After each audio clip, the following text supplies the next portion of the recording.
और अभिनंदन की क्या बात करते हैं। मुझे याद है शाह महमूद कुरैशी साहब उस मीटिंग में थे जिसमें प्राइम मिनिस्टर साहब ने आने से इनकार कर दिया और चीफ ऑफ आर्मी स्टाफ तशरीफ लाए।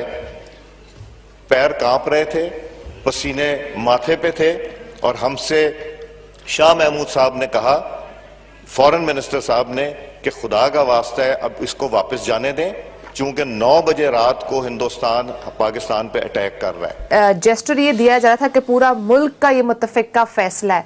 अब ऑपोजिशन उस पर कह रही है कि हमसे पूछा गया था लेकिन पीछे रीजंस कुछ और थी। बहरहाल आमिर साहब को याद आ जाएगा अभिनंदन में, मैंने कहा नहीं, हालांकि क्लिप एक मेरा भी निकल सकता था, चल सकता था, लेकिन अच्छा नहीं लगता कि अब मतलब हम अपना तबला बजाएं संगत पे बैठ के। जिस दिन ये वाकया हुआ था ना, ये मेरे को 27 फरवरी था, if I am not wrong, last year, तो उस दिन बहुत बड़ा दोनों मुल्कों में, इंडिया पाकिस्तान में एक उसकी खौफ की एक उसमें पोजीशन थी। दोनों ये न्यूक्लियर मुल्क हैं, दोनों का एक हमें कहा जाता था न्यूक्लियर डेटरेंट है कि दोनों एक दूसरे को धमकियां जरूर देंगे लेकिन अटैक वगैरह की सिचुएशन नहीं होगी। तो जब अटैक हुआ, जब उन्होंने आके किया, जहाज गिराए गए, फिर हमारे जहाज गए, उन्होंने बम्बें की, लेकिन उन्होंने भी जानबूझ के तो बड़ी कंट्रोल्ड किस्म की बम्बें की ताकि वहाँ पे जानी नुकसान इंडियन साइड पे भी ना हो। और इससे पहले यहाँ पे जज किया गया था कि पाकिस्तान में कुछ जानी नुकसान तो नहीं हुआ, तो इस पे भी नहीं हुआ, तो अल्लाह का शुक्र है दोनों मुल्क जो है ना जंग से बच गए थे। ये हमारे जैसे लोगों के लिए बड़ी सही ऑफ रिलीफ थी कि बढ़ के माना बाज़ दफ़ा जो बड़े लीडर्स होते हैं ना, आवाम को खुश करने के लिए, पीछे लगाने के लिए, वो हमेशा पॉपुलर लीडरशिप हमेशा डेंजरस होती है, लोगों को समझनी चाहिए। वो हमेशा बर्बादी और जंगों में ले जाते। हिटलर क्या था जो उसने वो लेके गया, इसको जर्मनी को वार में लेके गया, पूरे यूरोप को उसने तबाही फेरी, पॉपुलर लीडर था, ये नहीं था। अनपॉपुलर लीडर जो है ना वो जंगे नहीं लड़ते होते, उनको पहले से खतरा होता है, हमारे घर में हमारी कोई बात नहीं सुनता तो हम जंग लड़ के तो मजीद तबाही आएगी। ये पॉपुलर लीडरशिप हमेशा वार की तरफ लेके जाती है। जो ये बड़ा खतरा था कि इमरान खान साहब पाकिस्तान में बड़े पॉपुलर हैं, इंडिया में मोदी साहब जो है वो बड़े पॉपुलर हैं, सो दोनों का बाज़ दफा जो क्लैशेस होते हैं, सो ये बैकग्राउंड था। जब इन्होंने यहाँ पे अभिनंदन साहब वो हुए थे, मैं भी आमिर साहब को याद दिलाता हूँ, अगर क्लिप मिल गया तो कल दिखाएंगे, मुझे आज याद नहीं रहा, टीम को बताता मैं।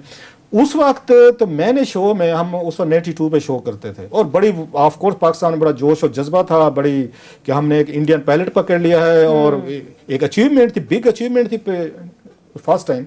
मैंने उस वक्त शो में ये बात की थी।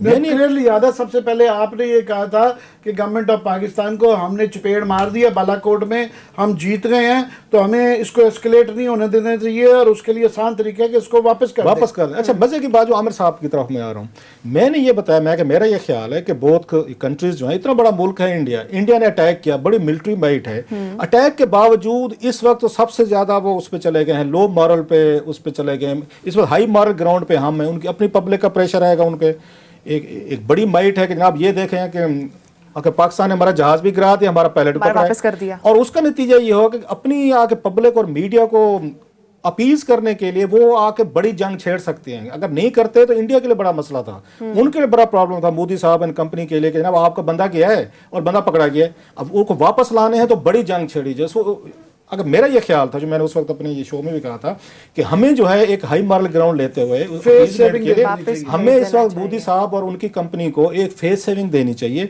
आपको इसको अभिनंदन को वापस करना चाहिए। आपको ये उस वक्त कोई नहीं कह रहा था, टीवी चैनल्स में किसी को जरूरत नहीं हो रही थी और बड़ी पब्लिक बड़ी खुश थी साहब ज़ाहिर है। तो मेरा ये ख्याल था कि ये हमें स्टेप लेना चाहिए, इससे वार हमारी टल जाएगी। जब किसी का पहलवान आपको लड़ने आए मोहल्ले में, आप 4 में बदमाश लेके आ जाए और पतरा और आपको पता ये चले जिस बदमाश को लेके आए थे तो ना सिर्फ उसको फेंटी पाड़ के बल्कि पकड़ के आपने उसको यहाँ पे ढक भी दिया है घर पे, उसको साइड पे, तो अगली पार्टी डिमोरलाइज हो जाती है। सो मेरा भी ये व्यू था कि आपको इस वक्त उनको कर देना चाहिए। आमिर साहब ब्रेक में मुझसे नाराज हुए थोड़े से, जब हमने ब्रेक लिया आमिर साहब को याद आ जाएगा, इन्होंने कहा भाई साहब एक शो हम कर रहे हैं, लाइव बैठे हुए, फॉर गॉड से पूरा मुल्क और साइड पे खड़ा हुआ है, आपने एक और अपनी यहाँ नौटंकी शुरू कर दी है कि जनाब कि आपको इस वक्त अभिनंदन को कौम ने अभी उसको संभाला ही नहीं है, अभी कौम ने सेलिब्रेट ही नहीं किया कि एक इंडियन पायलट हमने पकड़ लिया है। आप भी उसको कुछ थोड़े से 6 घंटे गुजरे हुए थे शायद, सारे उसी दिन की बात थी, अभी उसने कहा पूरे तरीके से ये खबर फैली नहीं है, तो आप अपना यहाँ पे अपनी दुकान खोल के बैठ के अभी मैं के सर मैं इसको बड़ी वार को आपको अवॉइड करने के लिए बड़ा जरूरी है कि आपको इंडिया को फेस सेविंग देनी पड़ेगी। सो बाद में जो हमने देखा, ये नहीं कह रहा कि मैं बड़ा वाइज था तो मेरी बात को आर्मी चीफ ने सुनी, जो इमरान खान साहब ने सुनी, जो फलां सुन लो, भी आर्गुमेंट सुन लेना, पुरानी ब्रेक दिया गला। अच्छा ब्रेक में आमिर साहब की बात हो गई, पूरी होगी। आमिर साहब का मूड खराब हो चुका था, मुझे आज तक याद है, क्योंकि इनका मुझे ना थोड़े सा इन्होंने घूरे शूरे डाल रहे थे, but it didn't care for his घूरी शूरी स्टीयरिंग की, क्योंकि मुझे लगता था कि बड़े कैनवस में आपको इस वक्त वार से बचना है। खैर वो बात हो गई। उसके बाद ये दरमियान में सऊदीज आए, अमेरिकन आए, इसमें यूके आए, किस किस ने क्या प्ले किया, आर्मी का मैं समझता हूँ उस वक्त बड़ा समझदारी की। अब ये पता चल रहा है, ये जो नई बात सामने आ रही है कि आर्मी चीफ की मुलाकातें हुई थी इनसे अपोजिशन से। मेरी शिकायत है अपोजिशन से सर, इस वक्त ये जो फैसला किया गया था जो भी था, या तो आप उस वक्त कहते कि नहीं करें भाई, पोजीशन ले लेना। मैं गलत था, अच्छा था, बुरा था, उस वक्त अनपॉपुलर सिचुएशन थी, इवन आमिर मतीन साहब की घोड़ियों के बावजूद एक टूके पोजीशन, पूरी कौम को अच्छा नहीं लगा होगा। बहुत सारे लोगों ने ट्विटर पे गालियां भी दी, इंडियन एजेंट भी हमें करार दे देते हैं, इस मुल्क में आसान है, वहां भी आसान है, इधर भी है, हमने वो भी संभल लिया। मैं फेयर एनफ, आमिर साहब ने पोजीशन नहीं ली थी उस वक्त। अब इसी तरीके से मैं अपोजिशन का कहता हूँ, मौका मिल गया मैं थोड़ा रगड़ दूं इनको मैं। अपोजिशन ने इसी तरह काम किया था भाई साहब। आपने अगर आपको अभिनंदन पे एतराज था कि नहीं जाना चाहिए, तो जब आर्मी चीफ और आपको शाहिद कुरैशी ने आके कहा, और ये नेशनल सिक्योरिटी का इशूज होते, ये नेशनल सिक्योरिटी का इशू था। आज आप कैसे खड़े होकर कौमी असेंबली में टांट कर सकते हैं अभिनंदन को क्यों रिलीज किया? It's a shame. अगर आपने पाकिस्तान के नेशनल सिक्योरिटी को बैठ के आर्मी चीफ से मुलाकात कर रहे हैं, प्राइम मिनिस्टर आ रहे हैं, वजीर खारजा आ रहा है, पूरे पोजीशन को एतमाद में लिया जा रहा है, आपको पूरा तनाजुर समझाया जा रहा है कि अगर हमने ये काम ना किए तो पाकिस्तान के लिए कितनी बड़ी यहाँ पे जंग हो सकती। ये अयाज सादिक साहब ये जंग लड़ते, अपने बच्चे को इनके दुबई बैठे हुए हैं, अपने बच्चों को तो 4 कंपनीज के, ये पावर कंपनीज को इन्होंने उनको मेंबर बनाया हुआ था। ये मुल्क जो है, ये बच्चे तो इस पे आम उसमें मरने थे, आम लोगों के मरते, चाहे इंडियन साइड पे होता या हमारी साइड पे होता। उस वक्त आपको इतराज कर देना चाहिए ना, छेड़ने की क्या जरूरत थी आपको था। आज खड़े होकर टांट देना उसको, हुकूमत को, इमरान खान को टांट करना, एस्टेब्लिशमेंट को टांट करना, जी आपने क्यों छोड़ दिया, आप डर गए थे। इट्स ए लॉ, ये हुकूमतें ये फिर लॉ है, फिर कल को कोई जरूरत नहीं आपको एतमाद में लिया जाए। फिर आप लोगों को सीरियस नहीं लेना चाहिए, फिर ये पीएम नवाज को सीरियस नहीं लेना चाहिए, क्योंकि एस्टेब्लिशमेंट के साथ लड़ाई चल पड़ी है।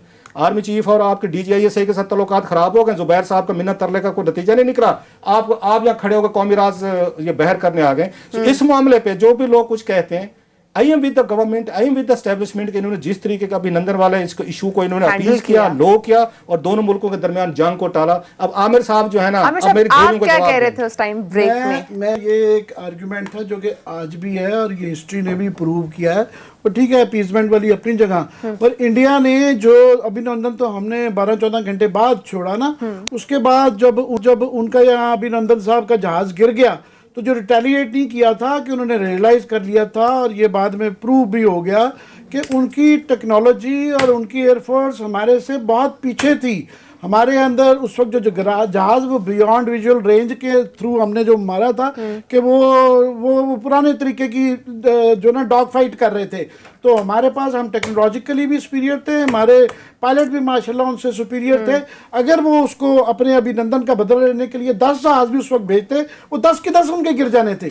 उनको वो पाकिस्तान के बहुत ज्यादा खिलाफ खातून है, अमेरिकन स्कॉलर हैं, उन्होंने उनकी सबकी बेइज्जती की थी कि तुम लोग नालायक थे, you were less than Pakistan, तुम्हें ये ब्लेम ना करो। जो है ये प्रूव हो गया था। तो वो हमारा टेक्निकोलॉजिकल सुपीरियरिटी और एयरफोर्स की, पाकिस्तान एयरफोर्स की सुपीरियरिटी थी, जिसकी वजह से डिटर हमने किया था। हाँ, ये पॉलिटिकल जेस्चर से थोड़ा सा फर्क पड़ गया, पर आज मैं जरूर कहना चाहूंगा कि आज जो है, मैं कल हरसों जिक्र किया था, ये जो बीका का इंडिया का जो एग्रीमेंट हुआ है अमेरिका के साथ, वो सुपीरियरिटी हमारी अब चैलेंज हो गई है कि वो इतनी ख़तरनाक चीज़ है कि उन्होंने गाइडेड मिसाइल्स और गाइडेड वो सारे जहाज़ों को सिस्टम करने का एक पूरा जोग्राफिकल जो है ना, एक वो क्लाउड बनेगा जिसके अंदर वो चाइना की भी पूरी बॉर्डर की अंदर की के कौन कहाँ पे वो है, वो इस वक्त दुनिया का सुपीरियर तरीन सिस्टम है, वो उन्होंने ले लिया है। वो चाइना के सिर्फ लिए इस्तेमाल नहीं होगा, उसे हमें भी उससे बहुत ज़्यादा ख़तरा है।